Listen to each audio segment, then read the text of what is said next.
Hello students, my self Abhijit और welcome करता हूं डिफेंस ऑफिसर अकेडमी के इस यूट्यूब चैनल पर।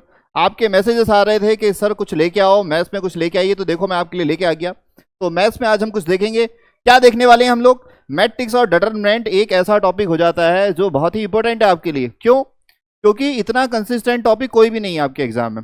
इसमें से हर बार 10 से 11 क्वेश्चन आते ही आते हैं। कोई और एक ऐसा टॉपिक नहीं है और इतना आसान भी है। स्कोर करना बहुत ज़्यादा आसान है। मतलब ये 10 क्वेश्चन यहाँ से कर लो, एक क्वेश्चन 2.5 नंबर का और 25 नंबर आपके पक्के हो जाते हैं। तो मैं आज क्या लेके आया हूँ आपके लिए?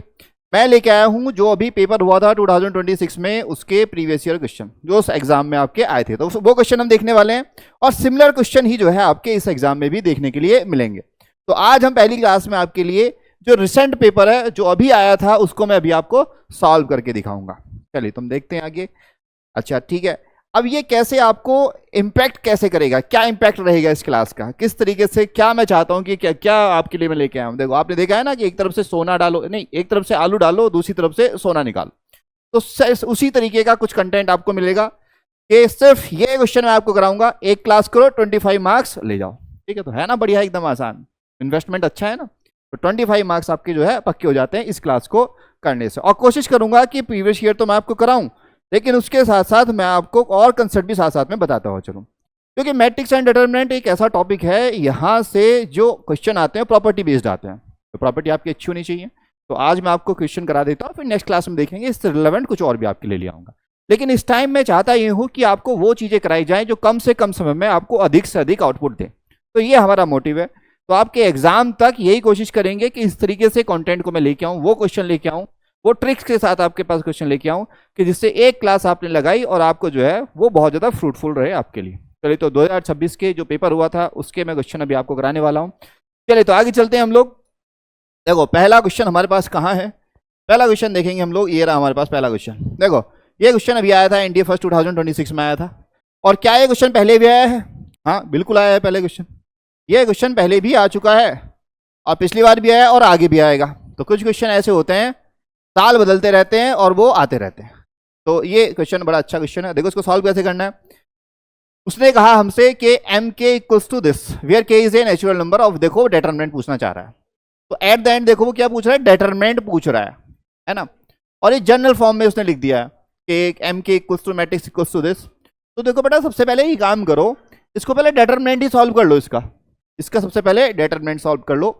जब भी आपको इस तरीके से जनरल फॉर्म में कोई दिया जाए, अरे जनरल फॉर्म ही तो है इन सारे डेटरमिनेंट का, इसका जो डेटरमिनेंट निकालोगे उसमें आप के की जगह 1 डालोगे तो ये मिलेगा, 2 डालोगे तो ये मिलेगा, 3 डालोगे तो ये मिलेगा, पर क्या मिलेगा? डेटरमिनेंट मिलेगा।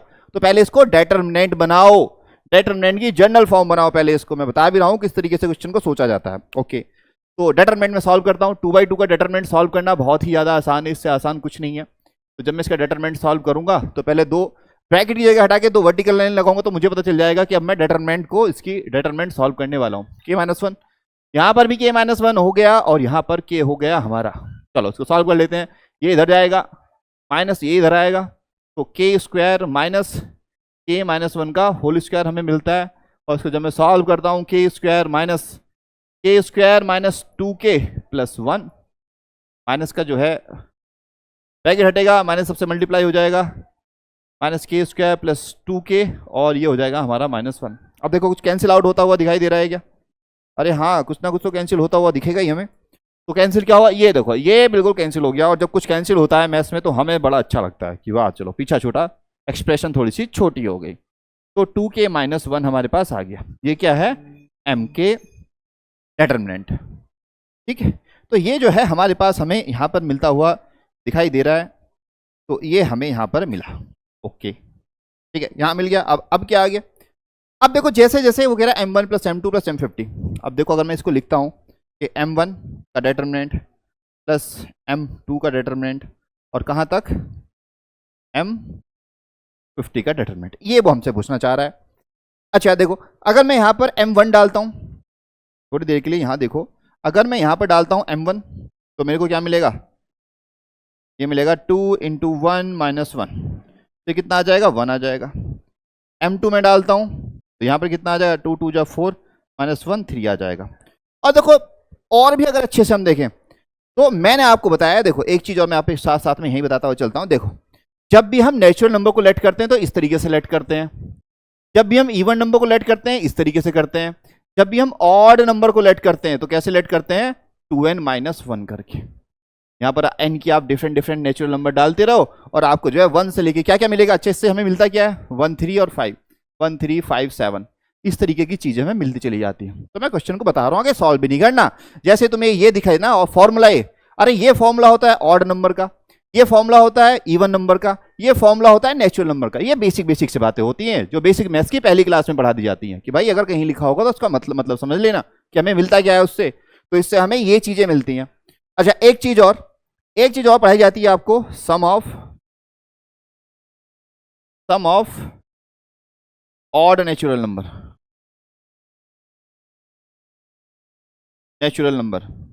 मतलब सिग्मा ऑफ, अगर आप करो समेशन ऑफ 2n-1, इसका मतलब क्या होता है, इसका मतलब होता है 1 + 3 + 5 + 7, ठीक है, ये होता है।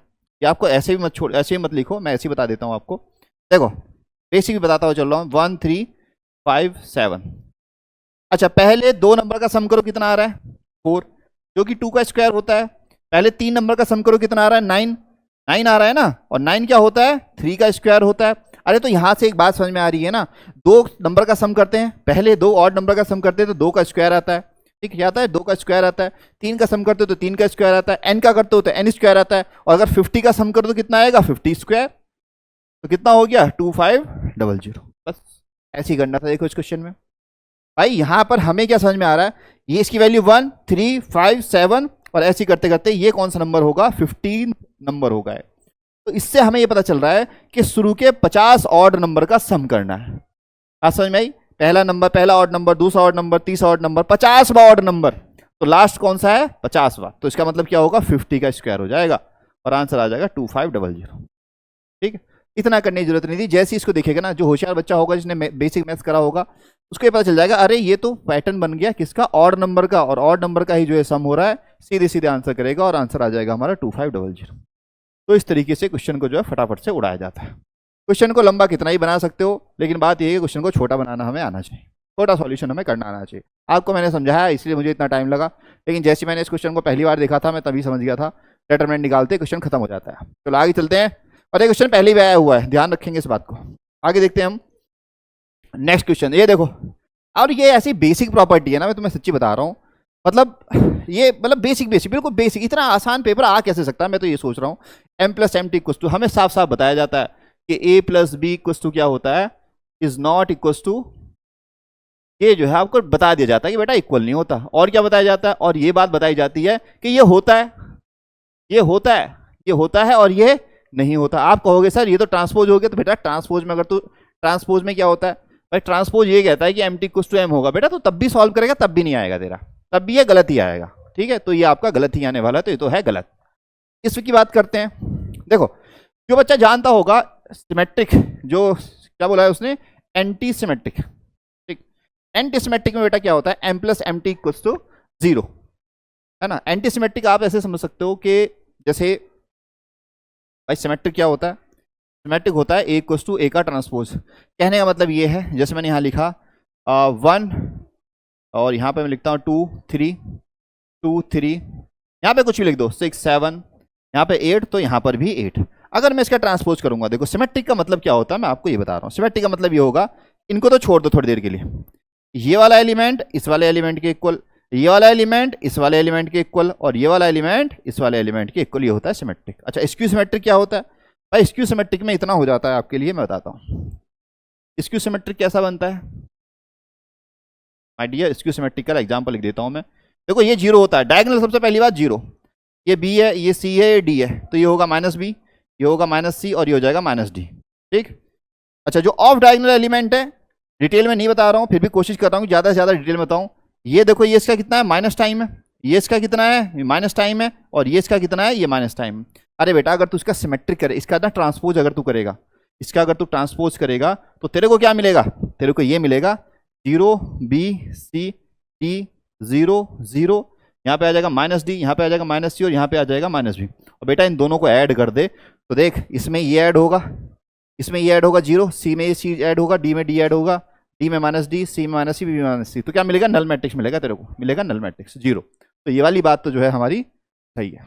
ठीक, तो सेकंड सही हो जाएगा हमारा, इज एंटीसिमेट्रिक मैट्रिक्स। ठीक है, तो और जब नल मैट्रिक्स आ गया तो डिटरमिनेंट भी उसका जीरो होता है। भाई नल मैट्रिक्स का डिटरमिनेंट भी क्या होता है, जीरो ही होता है। ठीक, तो ये वाली बात हम याद रखते हैं। और जब स्क्यू सिमेट्रिक मैट्रिक्स आपको पढ़ाया जाता है ना, तब भी बताई जाती है बात, बेटा ऑफ डायगोनल एलिमेंट जो होते हैं उनका सम कितना होता है, जीरो। यहाँ नहीं होता जीरो, यहाँ जीरो नहीं होता, यहाँ डबल हो जाता है। और यहाँ स्क्यू सिमेट्रिक में क्या होता है, जीरो हो जाता है। और डायगोनल एलिमेंट कैसे होते हैं, हमेशा जीरो होता है। ये बेसिक सी बात है, जब स्क्यू सिमेट्रिक आपको पढ़ाया जाता है तभी बता दी जाती हैं चीजें कि ऑफ डायगोनल एलिमेंट इस तरीके से बताया जाता है कि ए आई जे इक्वल्स टू माइनस ए जे आई, ऐसे बताया जाता है। इसमें कैसे बताया जाता है, ए आई जे इक्वल्स टू ए जे आई, इसमें ऐसे बताया जाता है। चलो नेक्स्ट क्वेश्चन देखते हैं। अब देखो ये उसने बोला है कि M J square matrix such that is this equals to the how many value of possible. एक तो बेसिक सी बात, मेरे को बच्चों को पूरी मैट्रिक्स पढ़ ली, पूरा डिटरमिनेंट पढ़ लिया, लेकिन उनको ये नहीं पता कि मैट्रिक्स और डिटरमिनेंट में बेसिक डिफरेंस क्या है। डिफरेंस पूछोगे तो क्या कहेंगे कि इसको वर्टिकल लाइन में लिखा जाता है, उसको ऐसे लिख दिया जाता है। दूसरी बात ये कही जाती है कि डिटरमिनेंट को हम सॉल्व करते हैं, मैट्रिक्स को हम सॉल्व नहीं करते। अरे भाई मेन जो डिफरेंस है वो हमें समझना पड़ेगा। मेन डिफरेंस ये है कि मैट्रिक्स है एक अरेंजमेंट, मैट्रिक्स एक अरेंजमेंट है, डिटरमिनेंट एक वैल्यू है। डिटरमिनेंट जो है वो वैल्यू है, जैसे 2 4 6 8 10 ऐसा कुछ आता है। डिटरमिनेंट का मतलब 2 भी हो सकता है, 4 भी हो सकता है, 1000 भी हो सकता है, 500 भी हो सकता है, कुछ भी हो सकता है।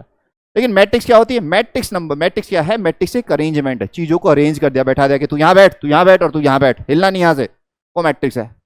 और डिटरमिनेंट सिंपल एक नंबर है। तो ये वाली बात हमें समझनी पड़ेगी।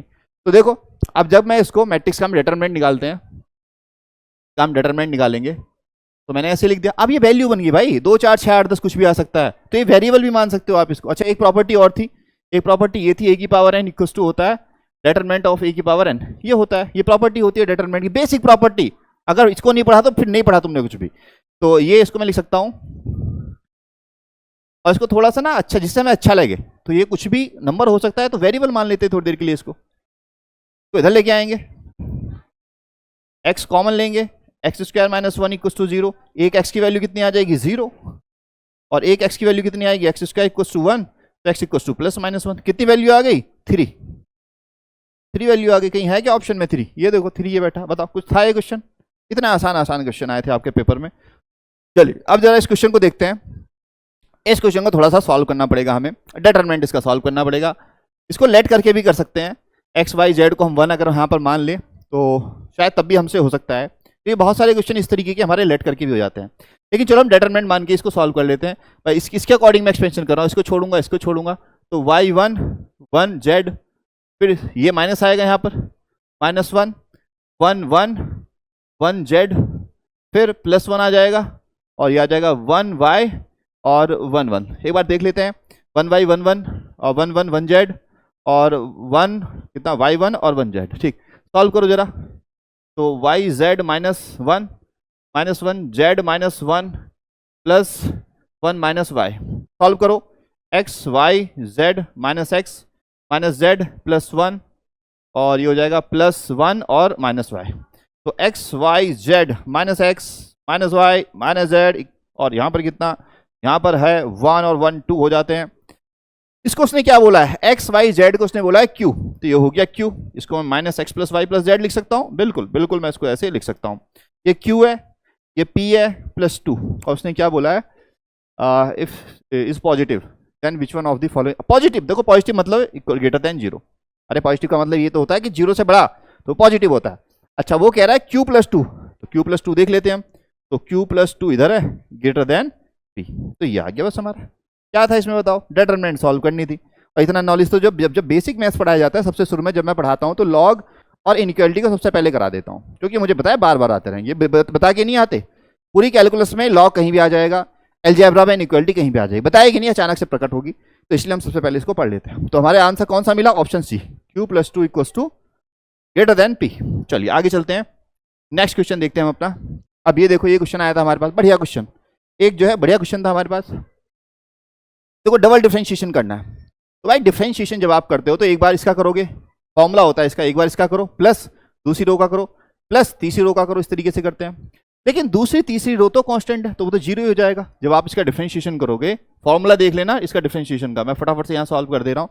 तो इसका हो जाएगा 6x cos x का -sin x, और -sin x का sin x का तो cos x हो जाता है, और माइनस तो यहाँ पर रहेगा ही। बाकी ये 6 -1 0 क्यू क्यू स्क्वायर और क्यू क्यूब।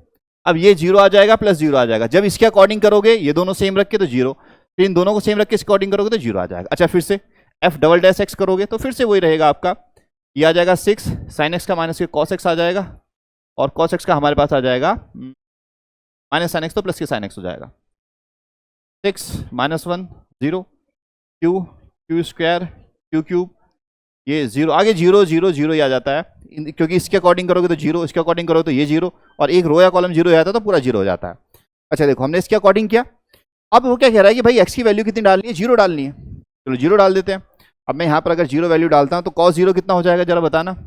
cos 0 होता है 1, तो ये -1 हो गया, sin 0 0 हो गया, ये 6 -1 0।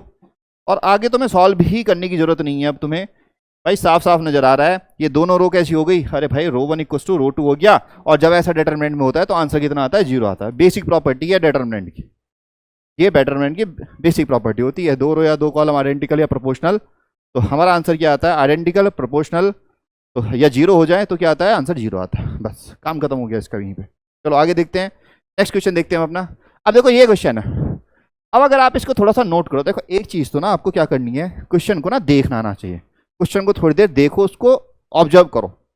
मैथ्स में अगर आपको ऑब्जर्वेशन बढ़िया है तो चीज़ें बढ़िया हैं, तो आपको ऑब्जर्वेशन आना चाहिए। थोड़ा दो ना मैथ्स क्वेश्चन को देखो, उनको उसको समझने की कोशिश करो, उसको देख के समझो। तो क्वेश्चन को अगर मैं ध्यान से देखता हूँ तो अगर मैं पहली रो में दूसरी तीसरी रो ऐड कर दूँ तो ये 0 हो जाएगा, ये भी 0 हो जाएगा, ये भी 0 हो जाएगा। मैं क्या ऑपरेशन लगाता हूँ, रो 1 is replaced by rho 1 plus row 2 plus रो 3, ऐसे मैं करता हूँ। तो ये क्या हो जाएगा, ये 0 0 0, और जैसे ही एक रो 0 हुई तो पूरा आंसर कितना हो गया, 0।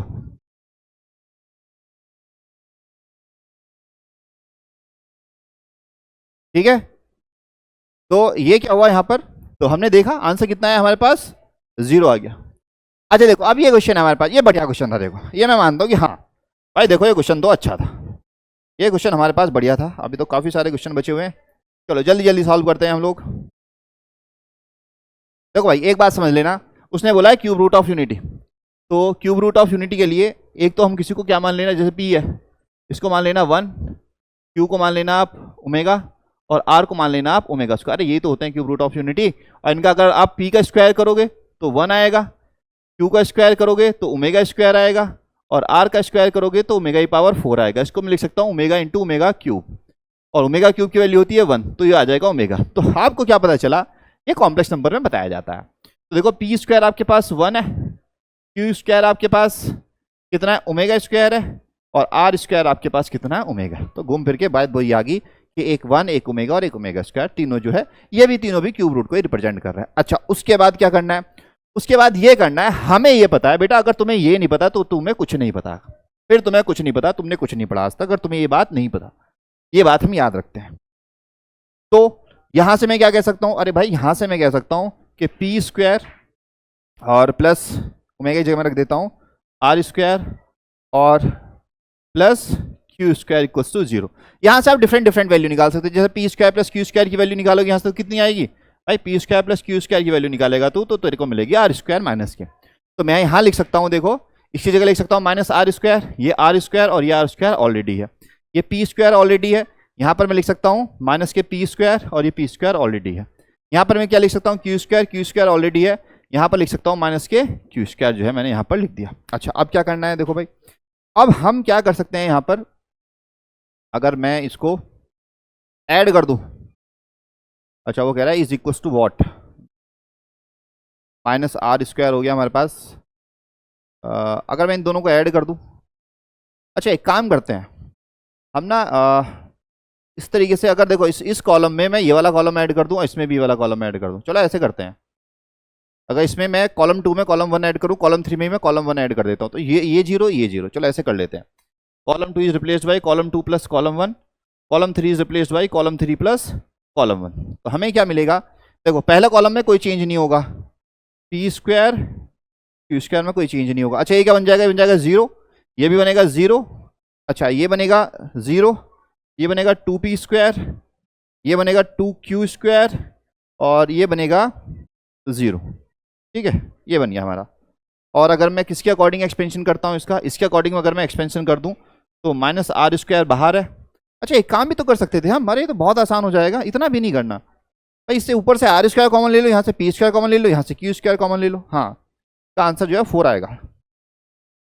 ठीक है, ये क्वेश्चन तो आसान है, इतना भी नहीं करना भाई, जब कॉमन दिख रहा है तो कॉमन ले लो ना, इतनी मेहनत क्यों करनी है भाई। R square p square q square common आ गया, अंदर क्या बचा -1 1 और 1, और यहाँ पर क्या बचेगा 1 -1 और 1 1 1 और -1 बचा यहाँ पर।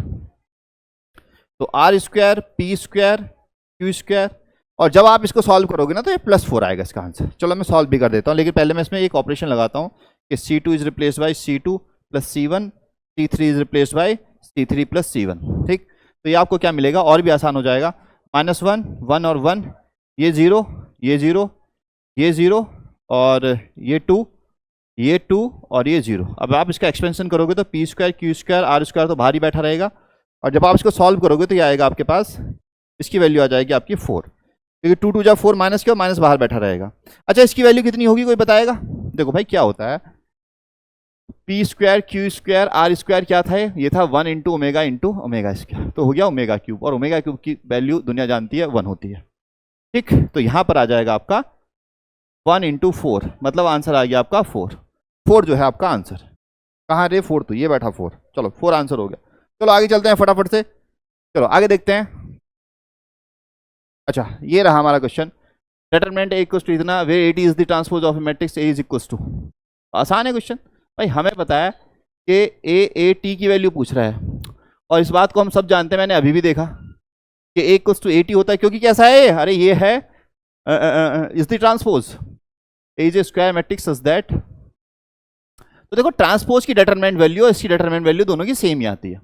ठीक, ये ट्रांसपोज की प्रॉपर्टीज में आपको बता दिया जाता है। और एक प्रॉपर्टी जो मैंने अभी बताई आपको, और पढ़ाते हुए मैं आपको बताता हूँ बड़े अच्छे से इस बात को, दोनों अलग अलग डिस्ट्रीब्यूट हो जाता है, प्लस में नहीं होता, मल्टीप्लिकेशन में हो जाता है, जस्ट अभी बताया पिछले क्वेश्चन में।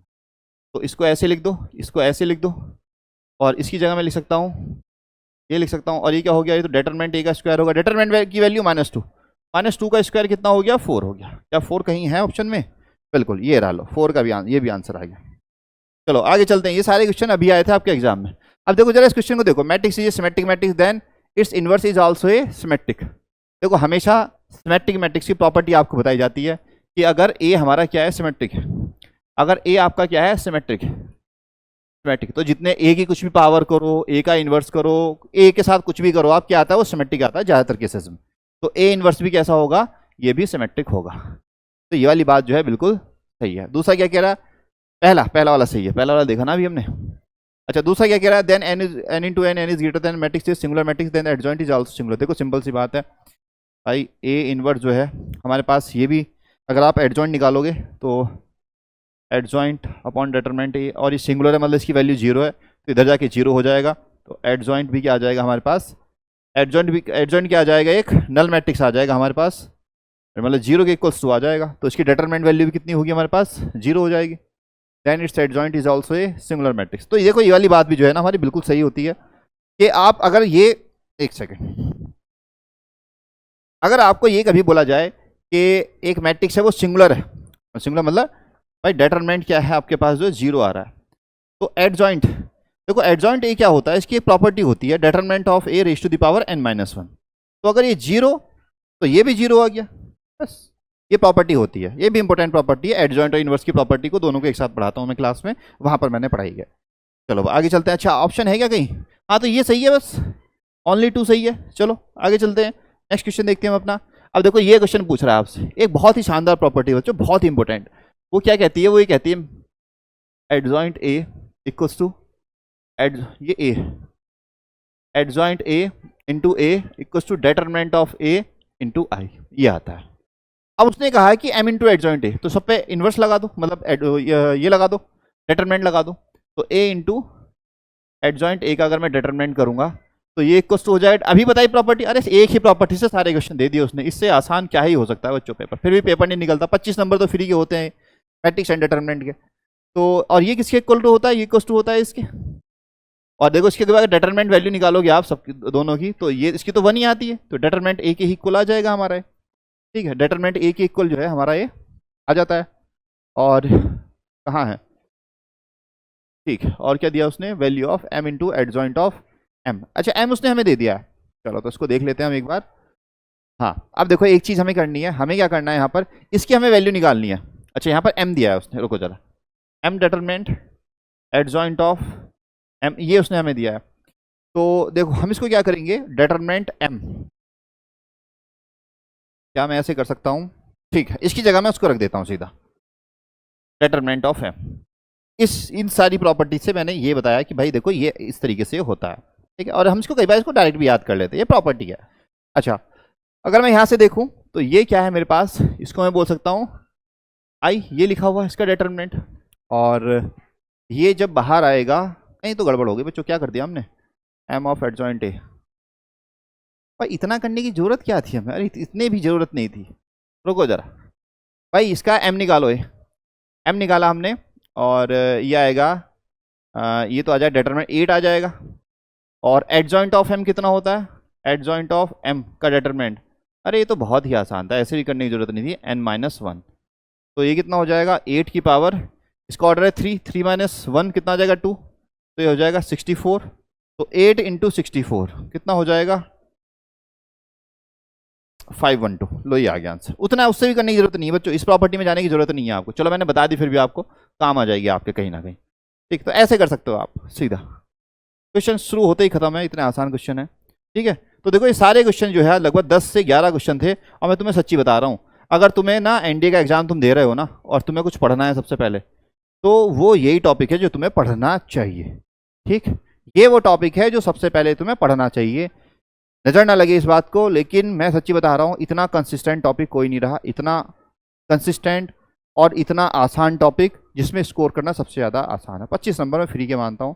सबसे पहले अगर कुछ पक्का करना है अपने, तो मैट्रिक्स एंड डिटरमिनेंट करो, ठीक है। तो आप जो है कमेंट करके बताइए कैसा लगा सेशन। अगर आपको क्लासेस पसंद आती है तो मैं क्लासेस और भी आगे लेके आऊँगा। मैंने अभी PYQ कराए हैं, इसके साथ साथ इंपॉर्टेंट प्रॉपर्टीज कंसेप्ट जो आपके एग्जाम में आएंगे। और देखो मैं इतना टाइम से पढ़ा रहा हूँ, मुझे ये भी पता है कि कहाँ कहाँ से क्वेश्चन बन सकते हैं, तो वही मैं क्लास आपके लिए लेके आऊँगा। लेकिन लेके तब आऊँगा जब आप कहोगे कि सर क्लास लेके आओ। क्लास अगर आपको अच्छी लगी है तो ही मैं लेके आऊँगा। क्लास को लाइक कर दो और जो है नीचे कमेंट कर देना, तभी मैं आपके लिए क्लास लेके आऊँगा।